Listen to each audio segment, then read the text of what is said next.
Afternoon, मेरा नाम संध्या वर्मा है। मैं गरियाबंद के एक रिमोट एरिया गुजरा से हूँ, गुजरा हाई स्कूल से।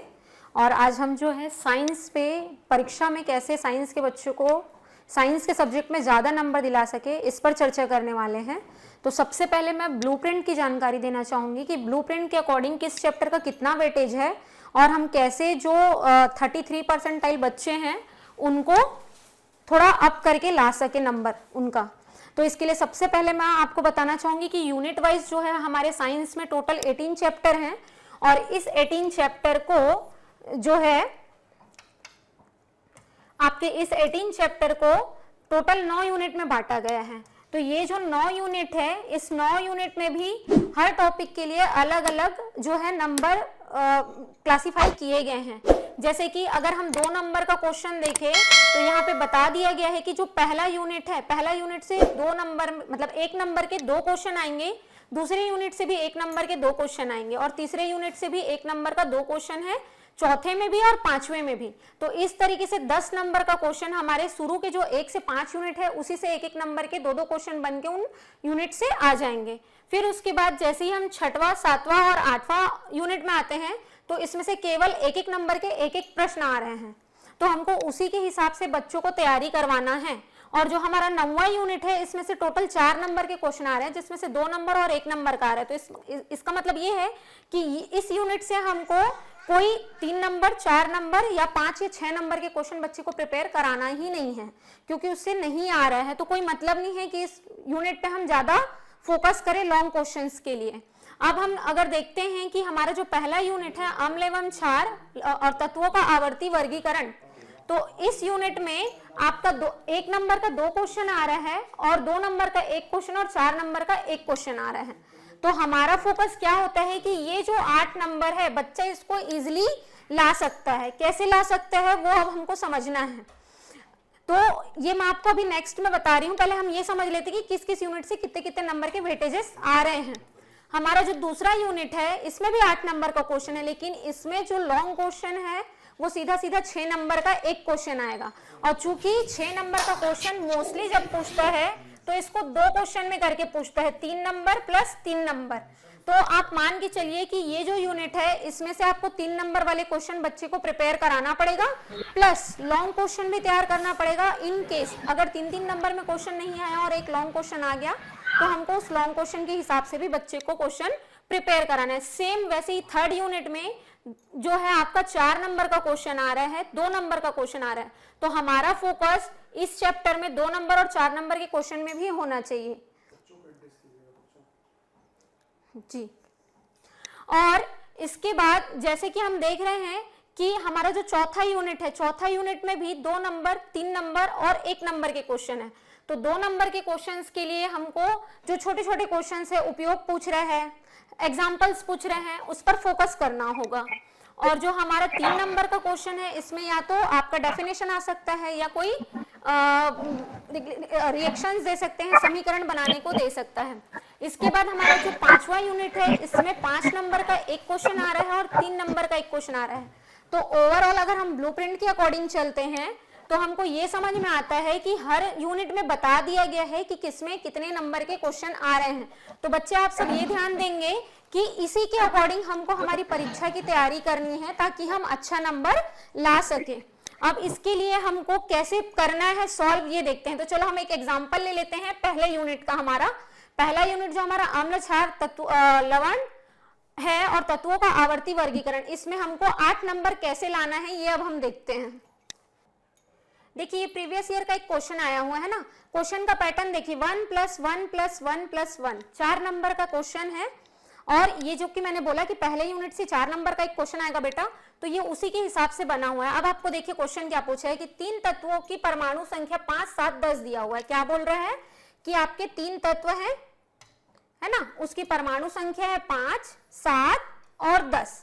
क्वेश्चन क्या पूछा है, कौन सा तत्व वर्ग 18 का है, कौन सा तत्व वर्ग 15 का है, कौन सा तत्व वर्ग 13 का है और ये सभी तत्व किस आवर्त में आते हैं, है ना। तो अब अगर हम इस चीज को, अगर मैं इस चीज को आपको बनाने के लिए बताऊं तो अभी आपको मे बी ये टफ लग रहा होगा, है ना, लेकिन लेकिन अगर इसको हम बनाना चाहें तो सबसे इजी है, इसमें ना आपको ज्यादा थ्योरी लिखना है ना कुछ करना है, सिंपल सा फंडा है, आपको ये याद कर लेना है। याद क्या करना है हमको कि हमारा जो आवर्त सारणी है उस चैप्टर में 1 से लेके 20 तक की अगर मैंने तत्वों के नाम तत्वों के नाम और उनकी परमाणु संख्या याद कर ली है तो मैं इजिली इस क्वेश्चन को बना सकती हूं। अब कैसे बना सकते हैं, तो देखिए 10 है मतलब ये क्या है, नियॉन है, 7 है मतलब नाइट्रोजन है, और 5 है मतलब बेरिलियम है। अगर ये नियॉन, नाइट्रोजन, बेरिलियम है ये मुझे पता है, तो मुझे ये भी पता है कि ये वर्ग 18 का सदस्य है, ये वर्ग 7 का सदस्य है, ये वर्ग जो है 5 आपका वर्ग 13 का सदस्य है, वर्ग ये जो है वर्ग 13 का सदस्य है, और ये वर्ग 15 का सदस्य, सॉरी। तो इससे मैं आपका निकाल सकती हूं कि मेरा ये बन गया। अब इसमें पूछा है कि कौन से आवर्त के हैं, तो आप लोगों ने पढ़ा होगा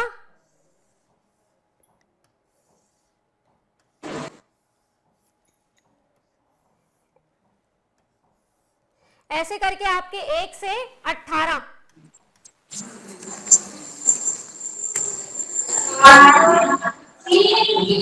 आगे आप और बढ़ा लेना, और ये 18 तक का आपका वर्ग होगा। तो इसमें पहला, दूसरा, तीसरा ऐसे करके आपके आवर्त बने होंगे। टोटल 18 वर्ग होंगे और 7 जो है आपके आवर्त होंगे।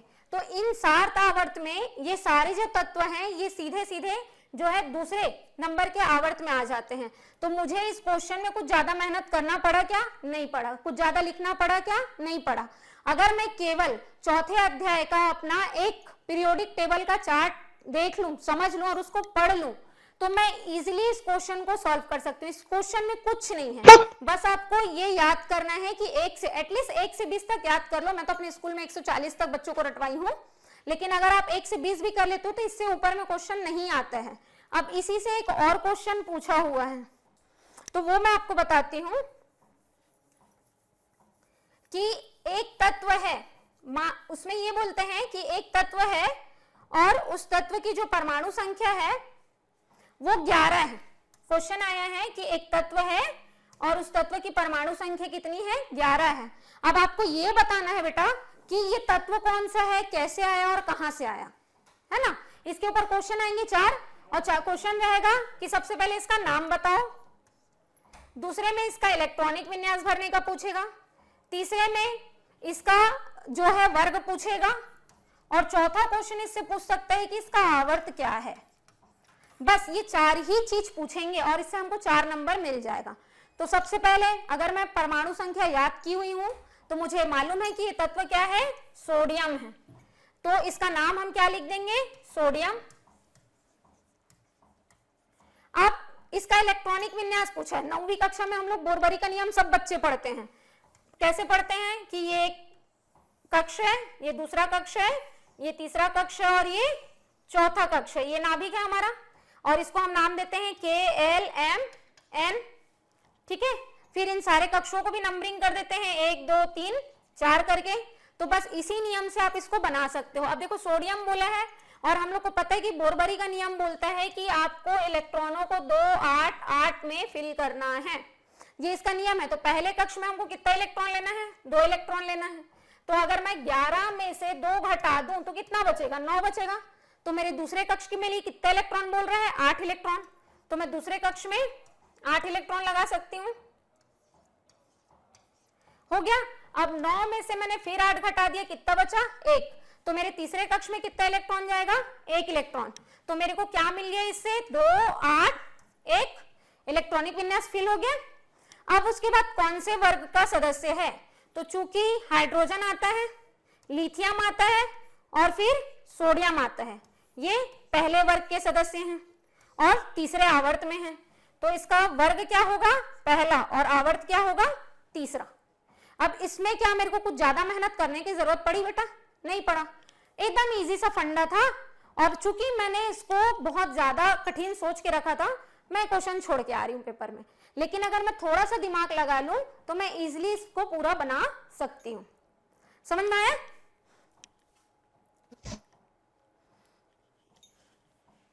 इसके बाद हमारा नेक्स्ट देखते हैं हम इसी में हमारे ब्लूप्रिंट के हिसाब से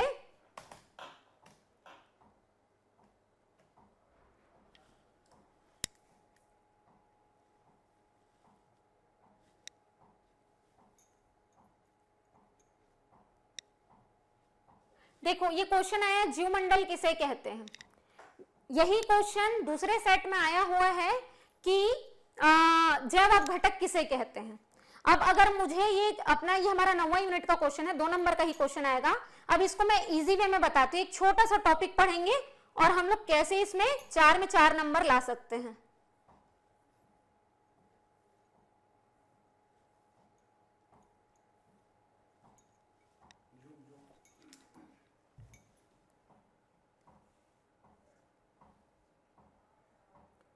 देखिए क्वेश्चन क्या है, पारिस्थितिक तंत्र किसे कहते हैं, इसके घटकों के नाम लिखे।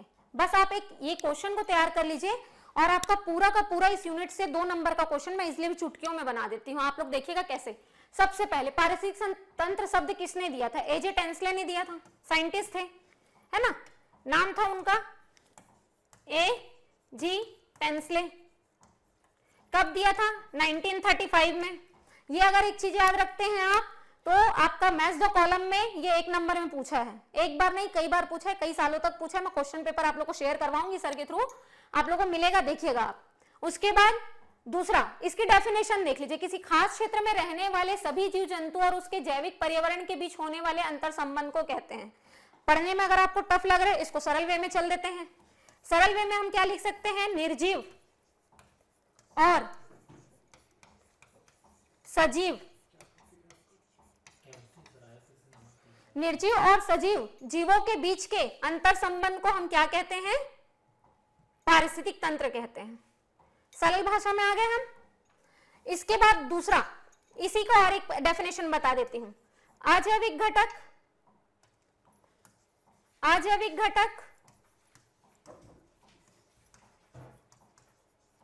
और जैविक घटक।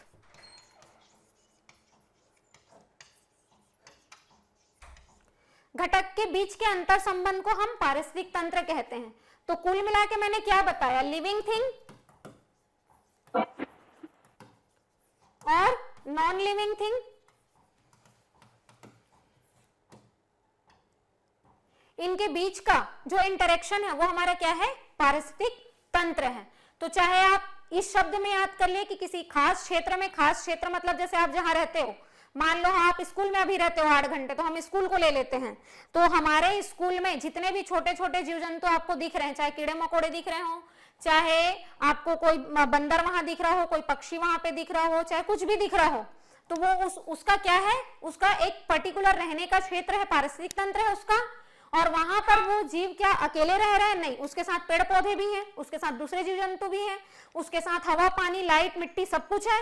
तो जैविक घटक और अजैविक पर्यावरण, अजैविक पर्यावरण मतलब जो सनलाइट है, वाटर है, एयर है ना, आपका जो मिट्टी है, ऐसा कोई भी घटक जो आपके डेवलपमेंट के लिए, आपके विकास के लिए प्रत्यक्ष या अप्रत्यक्ष रूप से जुड़ा हुआ है, वो आपका अजैविक पर्यावरण है।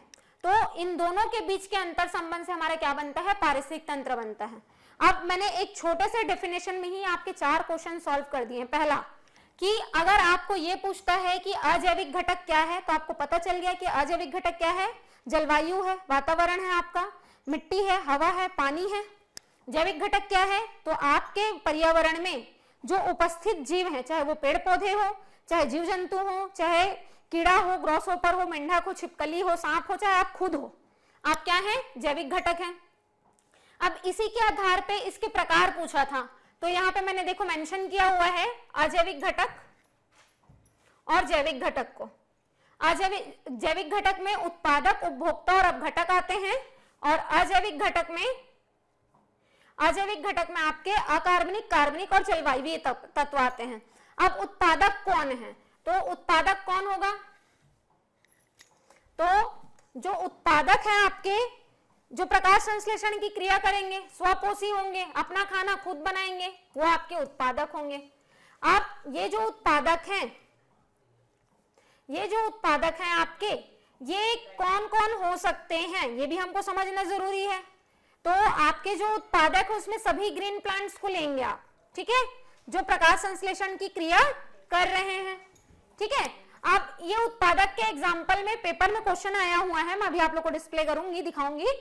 तो उसमें एक प्रश्न पूछा है कि मान लो यहां पे क्या है, सूर्य, फिर लिखा है गेहूं, उसके बाद लिखा है टिड्डा,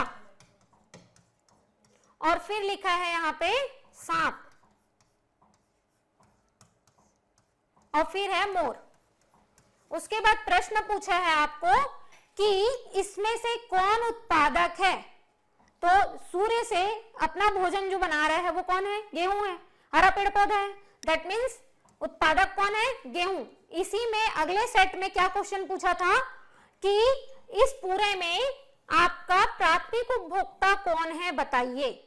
तो ऑब्वियस सी बात है, गेहूं को जो सबसे पहले खा रहा है वो कौन है, आपका उत्पादक है।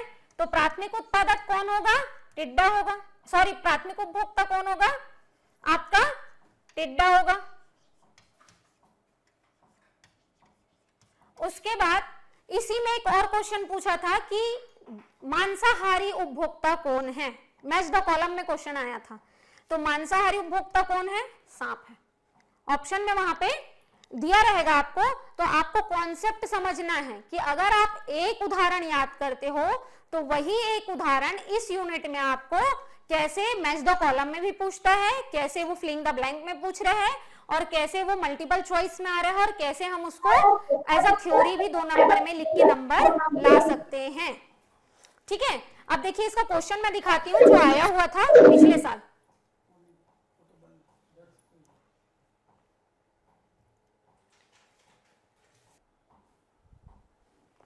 ये देखिए एक क्वेश्चन पूछा है इसमें कि तृतीयक उपभोक्ता किसे कहते हैं, और यहाँ पर मैच द कॉलम में ऑप्शन दिए हुए हैं, मांसाहार, तृतीयक उपभोक्ता। हम लोग अभी जो पढ़े उसमें भी मैंने आपको वही पढ़ाया कि आपको टॉपिक्स के हिसाब से पूछा जा सकता है। सेम इसी चैप्टर में एक और क्वेश्चन आया था,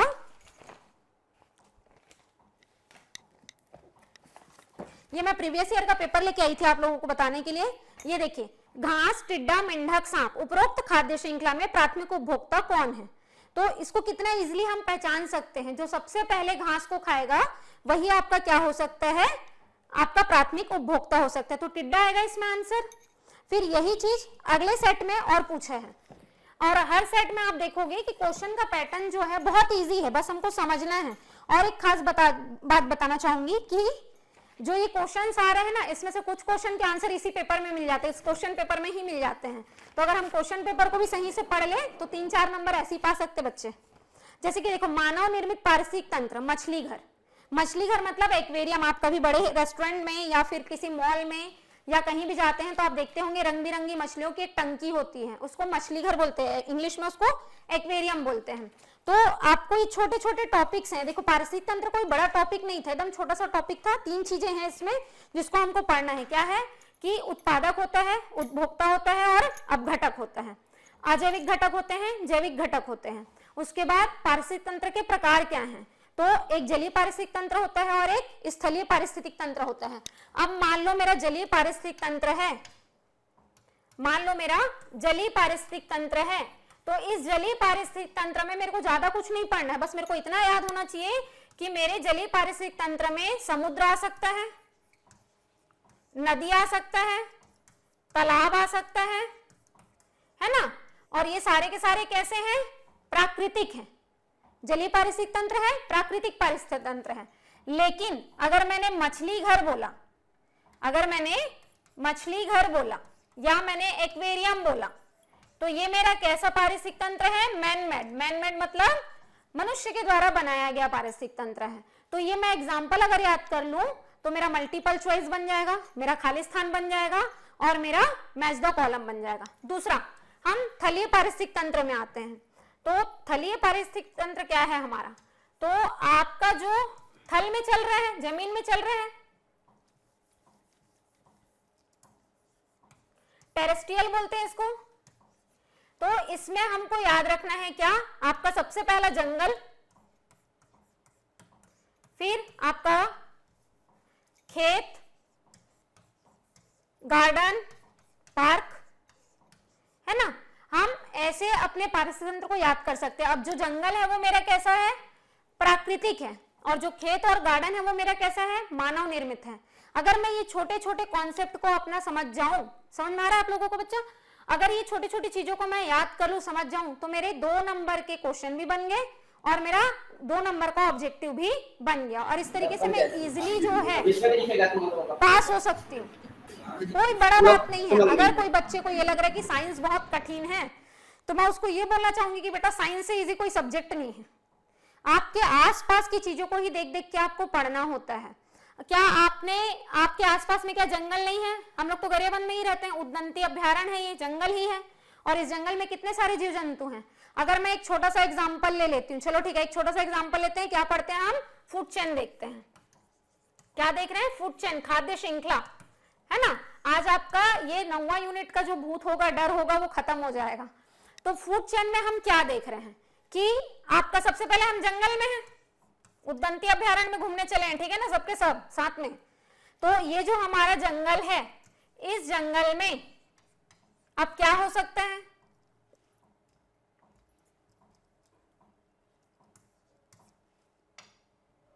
इस जंगल में हमारा सबसे पहले तो पेड़ पौधे दिखेंगे, तो हरे भरे पेड़ पौधे ले आते हैं हम थोड़े से, है ना। ये मेरे हरे भरे पेड़ पौधे हैं। अब इस हरे भरे पेड़ पौधे से हम कहां जा रहे हैं? इस पे कोई ना कोई तो होगा जो इसको खाएगा, तो हम छोटे छोटे कीड़े उठा के ले आते हैं इसके लिए, ठीक है, और इसमें हम छोटे छोटे कीड़े बिठा देते हैं। उसके बाद इसी जंगल में थोड़ा सा और आगे चले गए हम लोग, तो हमने क्या देखा कि यहाँ पे कोई एक जीव बैठा हुआ है, ठीक है, और वो घूम रहा है। फिर हम थोड़ा आगे गए तो हमने देखा कि इसको कोई खाने के लिए बैठा हुआ है ना, तो कोई और एक जीव बैठा हुआ है। अब ये जो जंगल आपके दिमाग में चल रहा है, आप उद्दंती अभ्यारण्य में घूमने गए हो ना मेरे साथ, तो आपने क्या देखा? अब मैं आपको 1 घंटा उद्दंती अभ्यारण्य घुमाने के बाद पूछ रही हूँ आपने क्या देखा। हर बच्चा अपना अपना बताएगा।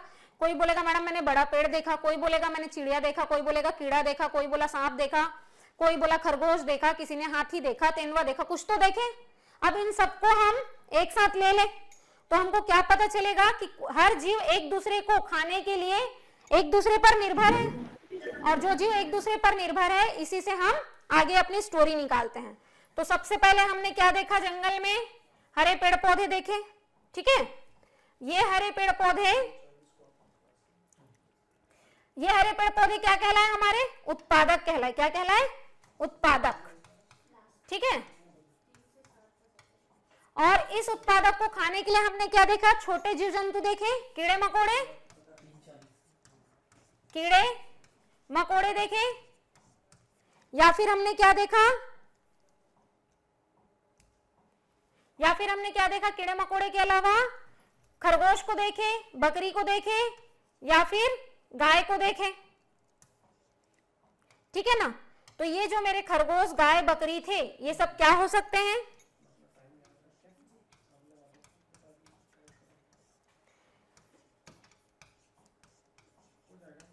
ये मेरा प्राथमिक उपभोक्ता हो गया। क्या हुआ? प्राथमिक उपभोक्ता।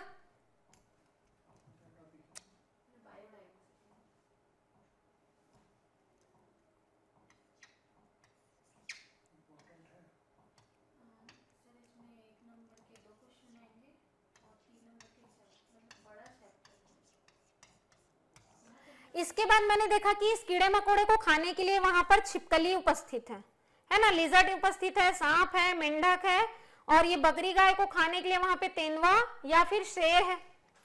तो अगर कीड़े मकोड़े को खा रहा है कोई, है ना, और वो खाने वाला कौन हो सकता है? मेंढक हो सकता है, सांप हो सकता है, या छिपकली हो सकती है। तो ये मेरा क्या बन गया? पहला वाला तो उत्पादक को जिसने खाया वो कौन था? प्राथमिक उपभोक्ता। तो अब दूसरे नंबर पे आया तो ये कौन हो गया? द्वितीयक उपभोक्ता हो गया। अब इसको खाने के लिए भी कोई होगा, तो वो कौन होगा? मेरा तीसरा उपभोक्ता। और तीसरा उपभोक्ता का एग्जाम्पल क्या ले सकती हूँ? मेंढक और सांप को कौन खा सकता है? मोर खा सकता है। बकरी और गाय को कौन खा सकता है? आपका शेर खा सकता है ना। तो ये हो गया मेरा तृतीयक उपभोक्ता। अब इसी कॉन्सेप्ट में आप एक चीज और देखिए, पोषक स्तर। पोषक स्तर कैसे, ये सूर्य था, सूर्य की ऊर्जा को किसने उपयोग किया, उत्पादक ने। उत्पादक मतलब घास पेड़ पौधे, है ना। तो ये जो घास पेड़ पौधे थे जिसने सूर्य की ऊर्जा को उपयोग करके अपना खाना बनाया, तो ये हमारे कौन से पोषक स्तर हो गए, पहले पोषक स्तर हो गए। अब इसको, जो घास था उसको किसने खाया था, कीड़े मकोड़े ने खाया था, तो कीड़ा मकोड़ा हमारा क्या हो गया, दूसरा पोषक स्तर हो गया। कीड़े मकोड़े को किसने खाया, मेंढक ने, तो ये हमारा तीसरा पोषक स्तर हो गया। और मेंढक को किसने खाया, तो मोर ने खा लिया, तो ये हमारा चौथा पोषक स्तर हो गया। तो मैंने एक छोटे से जंगल का आपको भ्रमण कराया, और जंगल के उस भ्रमण में हमने क्या सीख लिया, खाद्य श्रृंखला कैसे बना और पोषक स्तर कैसे बने। अब ये सारे के सारे मर गए, चूंकि एक दूसरे को खा रहे हैं तो डेफिनेटली ये खत्म हो रहे हैं। तो इनको जो इनके सॉलिड फॉर्म से मतलब इनके कार्बनिक भाग को अकार्बनिक भाग में जब परिवर्तित करेंगे, या ये बोले कि कार्बनिक पदार्थ को जब अकार्बनिक पदार्थ में परिवर्तित करके वापस में जो मिट्टी में मिला देंगे, वो हमारे कौन होंगे, अपघटक होंगे। कौन होंगे, अपघटक होंगे। तो अपघटक का काम क्या है, जो सड़े गले मृत कार्बनिक पदार्थ हैं उसको सरल कार्बनिक पदार्थों में तोड़ देना। और ये अपघटक के उदाहरण कौन कौन से हो सकते हैं हमारे, जीवाणु और कवक। तो इस तरीके से एक छोटे से हमारे 15 मिनट के जंगल भ्रमण में हमने अपने सब्जेक्ट का पूरा टॉपिक कवर कर लिया। तो आपको इसमें आप कुछ भी पूछे, चूंकि प्रीवियस ईयर का पेपर मैं आप लोग को डिस्प्ले करूंगी और नेक्स्ट क्लास में, उसमें पूछा गया है कि ऐसा एक श्रृंखला दे दिया गया है और उसमें पूछा गया है कि आप ये बताइए कि इसमें से द्वितीयक पोषक स्तर कौन है। तो आपको पता होना चाहिए कि उत्पादक प्राथमिक है, तो जो प्राथमिक उपभोक्ता है वो द्वितीयक पोषक स्तर है। और ये सीक्वेंस अगर आप याद कर लेते हैं तो आपका जो क्वेश्चन 4 नंबर है वो इजिली आप ले सकते हैं। अब इसमें आप उत्पादक का भी परिभाषा दे सकते हो, उपभोक्ता का भी दे सकते हो, अपघटक का भी दे सकते हो, साथ ही साथ आप प्राथमिक उपभोक्ता क्या है, शाकाहारी क्या है, मांसाहारी क्या है, उसको भी उदाहरण के साथ बता सकते हो। अब आपको लगता है कि आपका जो 9वां यूनिट है जिसमें 4 नंबर मेरे को लेना है वो नहीं ले पाओगे, तो ऐसा कुछ नहीं है, बिल्कुल आराम से हम ले सकते हैं। इसमें कैसे खालिस्तान में क्वेश्चन आए हैं, कैसे मल्टीपल चॉइस में आए हैं और कैसे हमारे 2 नंबर के क्वेश्चन आए हैं वो मैं आपको बताती हूँ। एक बार पूछा गया है अपघटक किसे कहते हैं, एक बार पूछा गया है कि अपघटक कर्ता कौन है। अपघटक कर्ता कौन है, यही। तो एक बार क्वेश्चन पूछा गया पोषक स्तर किसे कहते हैं। पोषक स्तर क्या है, यही है, एक ऑर्गेनिज्म से दूसरे ऑर्गेनिज्म में जो ऊर्जा का ट्रांसफर हो रहा है और जिसमें आप एक पूरा सीक्वेंस बना रहे हैं, आपका पोषक स्तर। फिर पूछा है उत्पादक किसे कहते हैं, स्वपोषी किसे कहते हैं। कितना इजी क्वेश्चन है, स्वपोषी जो अपना खाना खुद बनाता है स्वपोषी होता है। एक बार पूछे विषमपोषी क्या है, तो जो अपना खाना के लिए दूसरों पर निर्भर करता है वो विषमपोषी है। फिर पूछा है आपका फूड चेन क्या है, तो किसी भी क्षेत्र में खाए और खाए जाने की एक निश्चित जो श्रृंखला दिखाई देती है, एक निश्चित श्रृंखला है, इसको हम क्या बोलते हैं, फूड चेन बोलते हैं। फिर उसके बाद पूछा है फूड जाल किसे कहते हैं, तो इसी को आप मल्टीपल कर दे। देखो मैंने घास बनाया था, गाय खा रहा है, बकरी खा रहा है, कीड़ा खा रहा है, मकोड़े खा रहे हैं। फिर उसके बाद इसको चूहा खा सकता है, कुछ पक्षियां होते हैं, है ना, तो उसको ले सकते हैं। अब इसको कौन खा रहा है, इस कीड़े को तो डायरेक्ट मेंढक भी खा सकता है, सांप भी खा सकता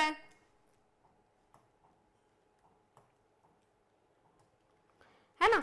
फिर उसके बाद इस कीड़े को छिपकली भी खा सकती है, ये बकरी को शेर भी खा सकता है, ये मोर जो है ये कीड़ा भी खा सकता है, ये मोर मेंढक को भी खा सकता है, ये मोर सांप को भी खा सकता है, ये मोर छिपकली को भी खा सकता है, ये मोर जो है यहाँ पे अगर मैं खरगोश रख दूं तो खरगोश को भी खा सकता है, खरगोश को भी खा सकता है।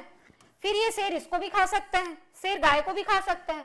तो ऐसे करके आप इसको एक जाल बना दो, तो बहुत सारी खाद्य श्रृंखलाएं आपस में मिलकर के जब जाल बना ले तो उसको फूड जाल, खाद्य जाल कहते हैं। तो इस चैप्टर में मैंने ओवरऑल आपको इतनी ही देर में पूरा ये चैप्टर खत्म कर दिया। इतना ही क्वेश्चन आएगा और इतना ही हमको पढ़ना है, कोई बड़ा बड़ा क्वेश्चन पढ़ने की जरूरत नहीं है और कुछ करने की जरूरत नहीं है। इसमें कुछ डाउट हो तो पूछना जरूर।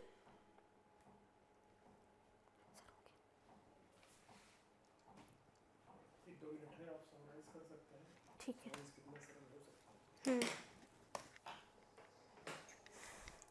अब मैं इसके आप लोग को थोड़ा सा नोट्स दिखा देती हूँ कि कैसे हमको पढ़ना है और कैसे इसको बनाना है।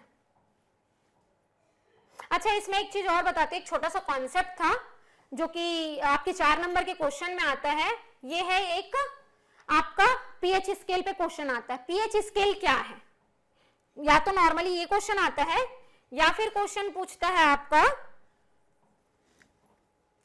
कि सीमा है, उसने एक सार्वत्रिक सूचक का उपयोग किया है और 5-6 विलयन लिए हैं, सब विलयन के कुछ कुछ मान आए हैं। अब आप ये बता दीजिए कि इसमें अम्ल कौन है, क्षार कौन है, प्रबल अम्ल कौन है, प्रबल क्षार कौन है, दुर्बल क्षार कौन है, उदासीन कौन है। तो ये भी कोई बड़ा भारी 30 मार्का वाला काम नहीं है, एकदम छोटा सा क्वेश्चन है जिसको बच्चे हवा समझ लेते हैं और पढ़ते नहीं है। सबसे पहले हमको क्या याद रखना है? पीएच स्केल याद रखना है, ठीक है। तो ये पीएच स्केल जो है बुक में दिया है, नहीं समझ में आता बुक के लैंग्वेज में, इसको हम एकदम छोटे वे में पढ़ते हैं कैसे होता है। तो देखो, सबसे पहले मैं क्या कर लेती हूं,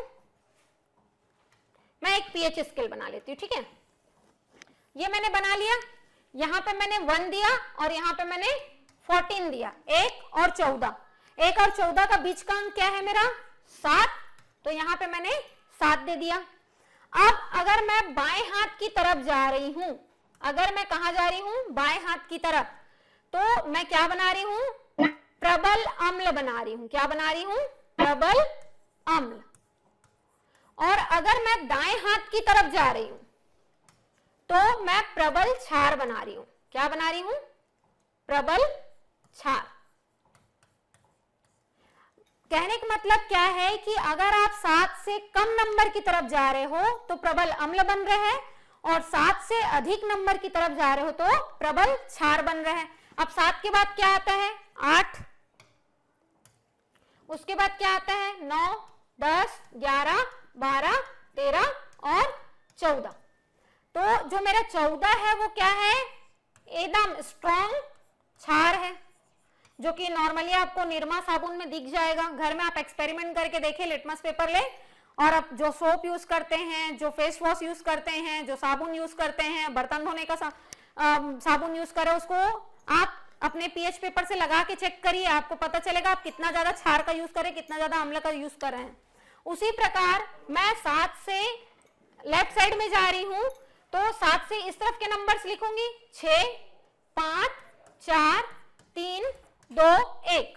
तो अब मेरे को क्या समझ में आया कि जो मेरा 1, 2, 3 होगा, ये क्या होगा? प्रबल अम्ल, एकदम स्ट्रॉन्ग अम्ल है। और वैसे ही मेरे 12, 12, 13, 14 जो है वो क्या है? प्रबल क्षार है। तो जो 7 के नियर अबाउट है, 7 के नियर अबाउट मतलब 7 के पास में है, ये मेरे क्या मान हो सकते हैं? दुर्बल अम्ल और दुर्बल क्षार। तो जो राइट साइड में है, चूंकि मैंने बताया कि 7 के राइट में जाना है आपको, तो राइट साइड वाला आपका क्या है? क्षार बना रहा है और लेफ्ट साइड वाला अम्ल बना रहे हैं, ठीक है। तो 7 के इस तरफ जो है वो क्या होंगे? मेरे दुर्बल क्षार की श्रेणी में होंगे और वैसे ही ये दुर्बल अम्ल की श्रेणी में होंगे। लेकिन कई बार पेपर में मान अगर बड़ा बड़ा दे देते हैं तो आपको ये भी समझना है कि 5 मेरा प्रबल अम्ल भी हो सकता है ना। तो अब इसको हम बना के देखते हैं। देखो, एक प्रश्न आया था कि सोनाक्षी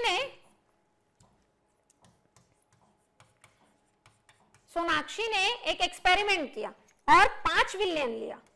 5 विलयन लेने के बाद उसने सार्वत्रिक सूचक से या लिटमस पेपर से टेस्ट किया और उसको कुछ मान मिले 5, 1, 7, 8 और 13 और उसने इसको नाम दिया P, Q, R, S, T।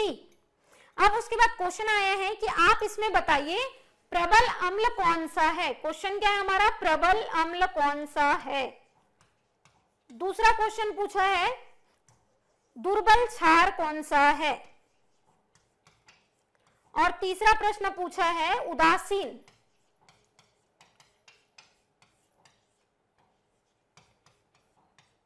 चौथा क्वेश्चन हमको पूछा है कि प्रबल क्षार कौन सा है। अब 4 नंबर का प्रश्न है, मिल गया हमको आंसर। देखो कैसे निकलेगा। सबसे पहले क्यों है तो हमको इसी में बताना है प्रबल अम्ल, दुर्बल क्षार, उदासीन और प्रबल क्षार। Q का मान कितना दिया है, 1 दिया है। मैंने क्या बोला, आप 7 से लेफ्ट साइड में जब आते जाएंगे तो जो सब जैसे जैसे आप 1 के नियर आएंगे वो प्रबल अम्ल होगा। यहाँ पे Q क्या है मेरा, प्रबल अम्ल है। Q क्या है मेरा, प्रबल अम्ल। तो मैं यहाँ पे मेंशन कर सकती हूँ अपना उत्तर ऐसे लिख करके कि Q बराबर 1 प्रबल अम्ल। फिर पूछा है कि P 5 मान दिया है, तो P जो है वो 7 के नियर है। देखो मैंने बताया था कि दुर्बल हो सकता है वो, तो ये मेरा क्या है, दुर्बल अम्ल। फिर उसके बाद मेरा अगला क्वेश्चन था कि उदासीन कौन सा है, तो R 7 दिया है मान। अच्छा मैं ये बताना ही भूल गई थी आप लोग को, 7 जो है उदासीन होता है। वर्षा के जल का पीएच मान 7 उदासीन होता है, ठीक है, शुद्ध मानते हैं उसको।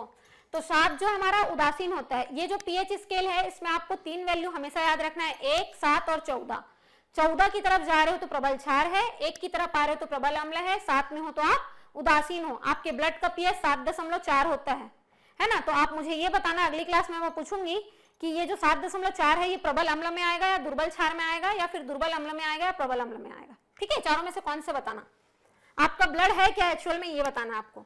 तो ये मेरा मान क्या हुआ, उदासीन हुआ।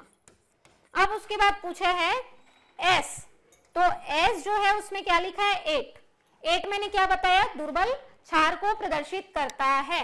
तो यहां पर ये हमारा क्या हो गया, दुर्बल क्षार हो गया। और लास्ट में क्वेश्चन आया है 13, तो जो हमारा T है वो क्या है, अब क्या है सोच के देखो, क्या बच गया, प्रबल क्षार बच गया। तो ये हमारा क्या हो गया, प्रबल क्षार हो गया।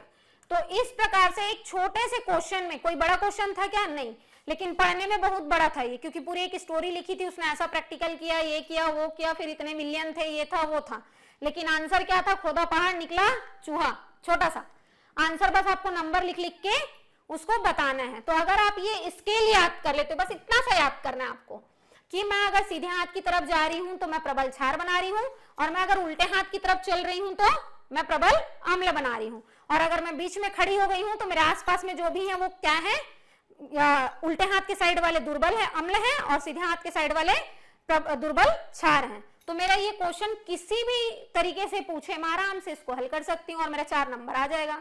तो ये हमारे पहले उसका है, ठीक है, हो गया, ठीक है। अब आज की क्लास यहाँ पे हम समाप्त कर रहे हैं। नेक्स्ट क्लास में मैं आपको कुछ और टिप्स बताऊंगी, कैसे हम डायग्राम्स के बेस पे आगे पढ़ के अपना नंबर ला सकते हैं। वही हमारा जो कॉन्सेप्ट है ब्लूप्रिंट के अकॉर्डिंग पढ़ना। Thank you.